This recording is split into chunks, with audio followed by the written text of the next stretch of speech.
Hello everybody and welcome. In this video I'm going to show you how to fix when no sound plays after you connect your headphones with a phone.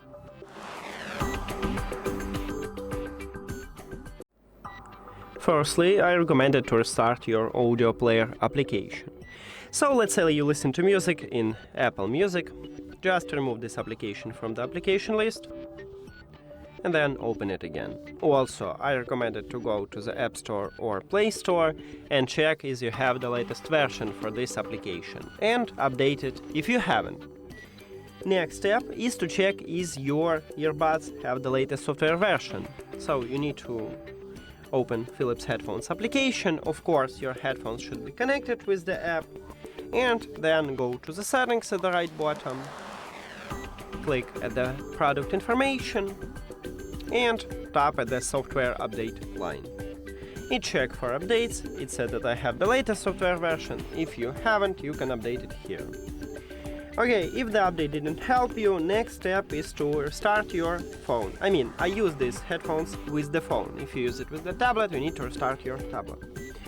Then, if the restart didn't help you, we need to perform a factory reset.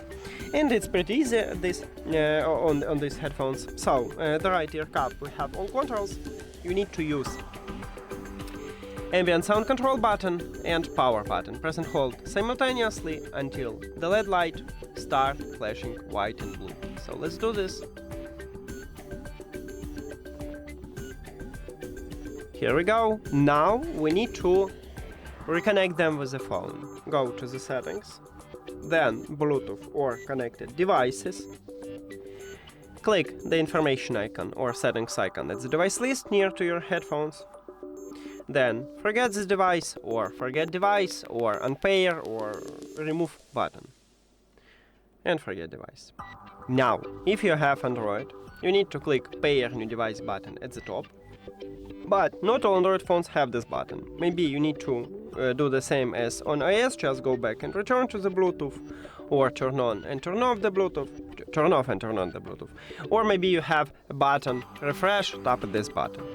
After factory reset, these headphones enter to pairing mode automatically, so you need to tap on them at the device list. And we just reconnect them, so that's it. Thank you for watching this video. If you found it helpful, please consider subscribing to the channel and leave the like on the video. See you later!